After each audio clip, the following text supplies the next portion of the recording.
Nearly 50 years after 2 teen girls and 2 women were killed in the Calgary area, RCMP and Alberta say they've identified the man responsible. Police say Gary Allen Srery entered Canada after a violent past in the US and committed the killings. He died while serving a sentence for rape in Idaho. I'm Dave Breckenridge, and this is 10-3. Edmonton Journal courts and crime reporter Jonny Wakefield joins me to discuss the murders, how police used genetic genealogy to link Srery to the crimes, and why police say there could be more victims. Steven Wilhelm from the Calgary Herald joins me later to discuss what the break in the case means to families.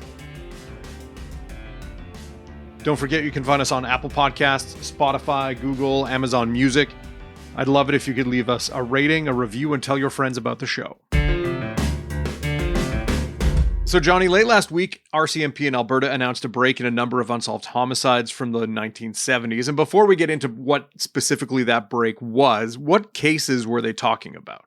Well, at first we didn't know. We just get this kind of cryptic but extremely attention-grabbing email from the RCMP basically saying we're going to be announcing information on Friday about essentially having solved some cold cases in Alberta relating to a serial offender who is now dead. And that's not a common email to get from the police saying essentially, hey, we have found a serial killer. So that kind of, huge amount of interest in that. There were news outlets, I think including the New York Times, sent people to this announcement at K Division headquarters in Edmonton. And everyone kind of walks in not really knowing specifically what cases they're talking about. And we're led to this briefing room on the second floor. And we find out that they are 4 cases involving young women and girls who were killed in the Calgary area and dumped outside the city in the 1970s. And they are Ava Dvorak, Patricia McQueen, Melissa Rehorick, and Barbara McLean. And these, of course, being cases from the mid-1970s, there were not many people around who had known anything about these cases. You know, we have these cases, as you say, like these are in the annals of crime in Canada, like even in Alberta, we have a host of unsolved murders from that period or recently solved cases from that period. What is the common thread in all of these? You say that they were all killed and dumped outside the city, but, you know, were they kidnapped? Were they taken from a specific area? Or was there a common thread between these women that other than the manner in which they were killed? There is actually, there are a few things that were similar between the cases, but RCMP really didn't know until recent decades that they were maybe even looking for one person in all 4. But Eva Dvorak and Patsy McQueen were both found under an underpass outside of Calgary. They were both fully clothed. They did have semen on their body, though. And in both cases, it was very difficult to say how they had been killed. Initial autopsies, I believe, came back as inconclusive. And eventually a medical examiner arrived at the conclusion that they had been asphyxiated through strangulation, but that wasn't obvious from the bodies, and their deaths were the subject of a fatality inquiry with a civilian jury, and they couldn't really arrive at any conclusion about the cause and manner of death. And Melissa Rehorick and Barbara McLean were found separately, but very similar circumstances. There was semen on the bodies, but they were both fully clothed. There was no obvious signs of sexual assault or rape. But they had both been found fully clothed, and their causes of death were similar. They were difficult to determine, but asphyxiation through manual strangulation was the conclusion that was reached on both of those. And all 4 of these cases were similar too, in that we had a circumstance where, these women and girls, ranging in age from 14 to 20, they were last seen, in some cases leaving their middle school. In the case of Ava and Patsy, or in the case of Melissa, she was going to hitchhike around the city, possibly to Banff on a weekend off. Barbara McLean was leaving a bar. So you kind of had a circumstance where they were last seen kind of going off on their own, and then their bodies are found essentially the next day. So as you just mentioned, the police at the time didn't necessarily think that these murders were committed by the same person. But as you mentioned off the top, the RCMP last week came out and said, okay, we're linking these 4 unsolved homicides to the same serial killer. What was that major break linking all of these cases? Like, who is this individual? Well, at the time, it sounds like police did do quite a bit of work trying to determine who might have been the killer. Again, not operating on the assumption that all 4 of these cases were the same perpetrator. I mean, the RCMP gave us a very detailed briefing about the hundreds of interviews that were done. Apparently, taxi cab drivers for a long time were kind of considered a suspect population, and they were combed through very, very intently. I think in the case of Barbara McLean, who appears to have managed to fight back enough to tear some of her killer's hair away, they had a hair sample that was compared to hundreds of other men. So they kind of hit a wall until something can really be done with the DNA evidence that's obviously on the scene in the form of the semen. I'm not an expert on what DNA technology was in the 70s, but it clearly was not what we have today. The case kind of progresses because DNA analysis improves. So 2003 was the first year that they were able to determine that Rehoric and McLean's bodies had DNA from the same person on them. And so that is put into the Canadian National DNA Databank, which is if you commit a designated offense in Canada, you have to give a sample to this so it can be compared to past and future genetic material. And so those 2 samples were run against international and Canadian databases in 2006 and 2012. And they didn't get any hits at that time. The next significant date in the story is 2022, when the RCMP cold case unit in Alberta, along with Calgary police, again decide to look at the DNA in the Dvorak and McQueen killings. These were the 2 students. At that point, they found that the unknown sample from those 2 cases matched the unknown sample in the Rehoric and McLean cases. So it wasn't until 2022 that police had a sense that they were dealing with the same killer in all 4 cases. So the RCMP come to the conclusion that it's likely that one person committed all 4 of these murders. How do we go from that hypothesis to identifying publicly this individual that they announced at last Friday's press conference, this Gary Allen Srery? So if you're this far into a podcast about a cold case murder, you've probably heard the term genetic genealogy. This is the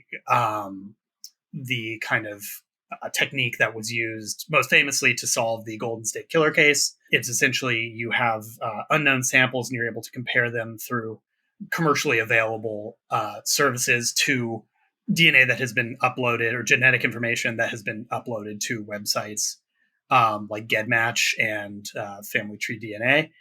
So that's what happened in this case. So in 2021, the police, again, as we were saying, looked at the exhibits that contain genetic material in the Rehoric and McLean cases, and they sent these samples that they had, these unknown profiles, to a company called Parabon Nanolabs, which is a US-based DNA phenotyping service that caters largely to law enforcement. And then those 2 samples that they're able to develop from that material are uploaded to these genetic genealogy websites, where you can identify somebody who might be several branches removed on a family tree, but who has provided this information for, genealogical purposes. And it sounds like at that point, there were a few roadblocks where law enforcement had to identify people on Mr. Srery's family tree and go to them and say, hey, we believe based on this analysis that you might be on this person's family tree, but to narrow that down, we need you to submit some material. And it sounds like, without knowing too much of the specifics, that the people in Mr. Srery's family were willing to do this. And so that allowed the creation of essentially a family tree linking Gary Allen Srery to the samples that were found on all 4 of the women and girls who were killed in Calgary in the 70s. We'll be right back.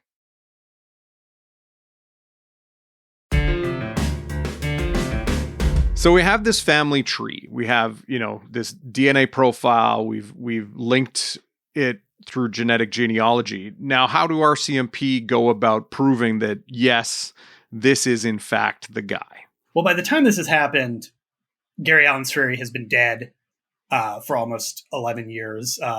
He died in an Idaho state prison in 2011 while serving a life term for rape. His DNA was in an Idaho database. He was convicted of that rape in 2008 and I believe sentenced in 2009, but you have kind of a misconnection here where we could have possibly solved this earlier. For reasons that weren't really explained, despite Srery being incarcerated around 2008, 2009, and dying in 2011, his DNA was not uploaded to whatever Idaho's DNA databank for criminal offenders is until 2013.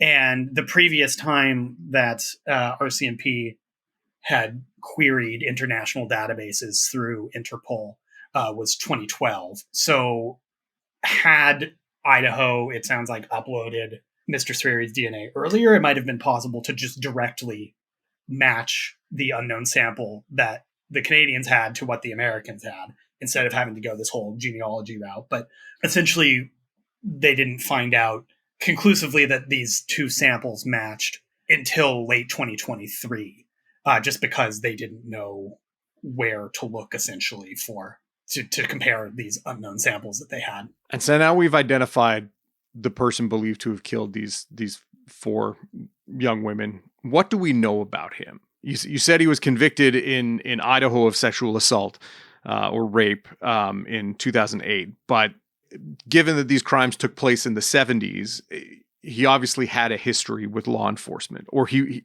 very likely had a history with law enforcement.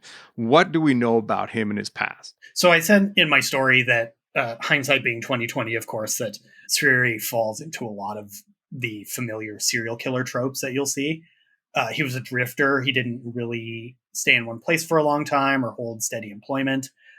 He was born in Illinois, and his family moved to California in the mid-1950s. So he was growing up in kind of the ferment of California in the 1960s. He was also kind of a chameleon, which you hear is a term applied to a lot of these people. We were given a lot of different photos of him over the years, and his face just seems to change a lot. His hair changes a lot, glasses.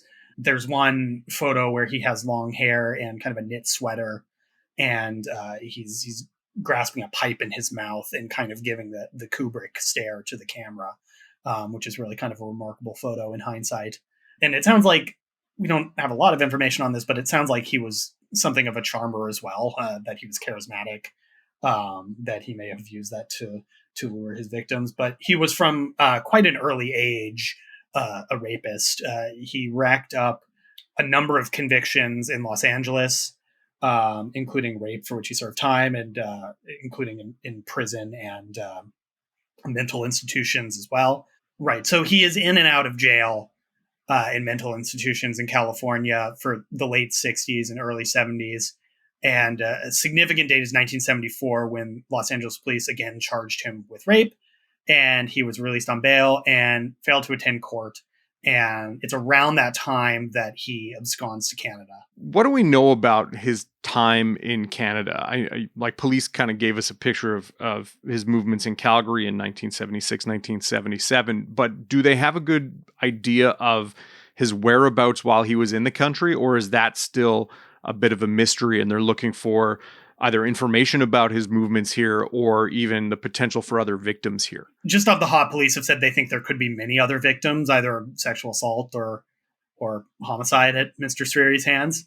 But I mean, part of the problem is police know generally where he was at any given time. But I think that's just doing detective work and working back, because he did not have contact with police essentially from entering Canada until 1996. So we have a period of decades where somebody who has a history of essentially serial offending in one jurisdiction goes to another jurisdiction and doesn't have any contact with police for decades.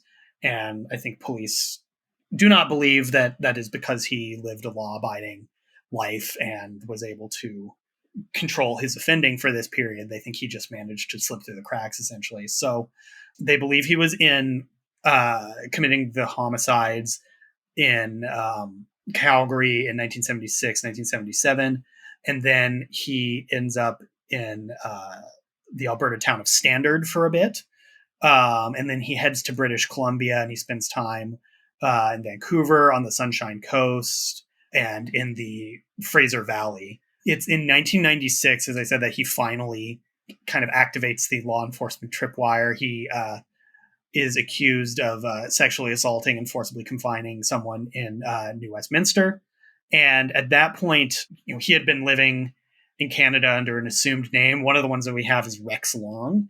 And it sounds like when they began to prosecute Mr. Srery for these crimes in New Westminster, that authorities thought they were prosecuting a man named Rex Long. It took the U.S. authorities coming to the Canadians and saying, "Hey, this is Gary Allen Srery. This is not Rex Long." And he had managed to get a driver's license under an alias. He had been receiving social assistance under an alias, and just kind of continuing this drifter lifestyle where he was working odd jobs and not staying in one place for very long. So after he gets on a law enforcement radar in BC in the 1990s, what happens to him? Like we talked about his conviction in Idaho for rape in 2008. How does he get back? How does he wind up in the United States again? What's the process by which he arrives back in his home country? So I mean, he has this sexual assault conviction, which it sounds like pretty automatically leads to his deportation. So he's kicked out of the country around 2003, and it's 2008 that he ends up in Idaho, where he is convicted of rape, aggravated battery, and drug possession. And at this point, a court sentences him to an indefinite sentence, life in prison, essentially, for violently raping a woman who actually spoke in court and said she'd had a stroke as a result of this, and it was basically completely life-changing. And so that's how he ends up in prison in the United States. And he's only there a couple years before he ends up dying of natural causes. What do the RCMP have to say about the fact that, we have a guy who we know, or we're reasonably convinced is responsible for these killings in Canada and potentially other crimes here, and he'll never face justice for them? Right. I mean, that's something that was obviously addressed by the RCMP. I think they were, on the one hand, being able to establish who did these things, almost half a century on. It's a win, but then you find out that he's dead. So he's never going to be able to, his guilt is never going to be able to be proven to the standard in court that this is, beyond a reasonable doubt that he's a serial killer. But, I mean, they have established, certainly to their satisfaction, that this DNA evidence connects him to these murders. I mean, they've used the term definitive, that this is proof that he is responsible for these things. But again, I mean, the head of the historical homicide unit at the RCMP said, yeah, it's very frustrating that we're not able to put him in handcuffs and put him before a jury, essentially. Mm-hmm. Jonny, thanks for your time. Thanks. Up next, how families reacted to news that the murders had been solved. Steven, you spoke with one of the sisters of Gary Allen Srery's victims, Eva Dvorak. When did they say they learned of the news that RCMP had solved their sister's killing? From what I heard from Eva's older sister, Martha, they met with RCMP on April 23rd. That's when they heard the news, along with the other victims' families. I can't imagine that was an easy conversation to have had. I mean, going through life, having lost a sister, but then to get word that not only have RCMP apparently solved the crime, but to hear from police what happened to their sister. How hard did they say it was for them to hear the news, the details of the crime? Very difficult. I mean, this is something they didn't know fully for almost 50 years, right? So what I gathered was a mixture of shock and sadness that their mother, who has since passed away, would never get to know what happened to Eva. Looking back at what happened in 1976, to the disappearance and deaths of Eva Dvorak and Patsy McQueen, it had to have been a nightmare for the families. What did Dvorak's sisters have to say about their memory of what happened at the time, how their parents handled it, and their thoughts about that specific period? Yeah, so I mean, obviously the family was devastated by her loss, and at the time it was only their mother who was still in the picture. Their dad had passed away a few years earlier, so her mother obviously took it very hard, having lost her husband years before, and then her daughter years later. So it's just a horrible situation for anyone to go through. And from what I gathered, it just killed their mother. Like, she was just depressed, and when she did want to talk about it, which was very rarely, from what I gathered from Martha, it was a difficult conversation for sure. Mm-hmm. And what did it mean for them to get closure after all this time? I guess that sense of shock and horror I mentioned before, along with a relief at a certain level that the killer is dead and they'll never have to face him. Outside of the notion of losing a loved one in such a horrific fashion, especially as they would have been kids as well, when their sister was killed back in 1976, how do they remember their sister, or how have they chosen to remember their sister over the years? Yeah, they remember her, I guess, as fun-loving and having a close relationship with her siblings. The kind of person that was always doing something with family, whether it be an activity like swimming or skating or visiting with loved ones. Now, you spoke with Dvorak's sisters, but there were 4 victims in this case. I know that Dvorak's family met with RCMP along with Patsy McQueen's family. Families of the victims released statements through RCMP last Friday. What was their general message from the other families? Was it, thanking the RCMP? Was it how they choose to remember their loved ones? What did the families have to say about the resolution to this crime, but also their feelings about it? There's definitely a sense of gratitude toward the RCMP and, for having solved this case after so many years. And it's also very clear to me that every single loved one is missed, and there's condolences shared by each family for every other family, right? So yeah, it's a kind of fulsome thing. Steven, thanks for your time. Yeah, no worries. 10-3 is produced by Sean Knox. Theme music by Bryce Hall. Thanks to my guests, Jonny Wakefield and Steven Wilhelm. More from them at edmontonjournal.com and calgaryherald.com. I'm Dave Breckenridge. Thanks for listening.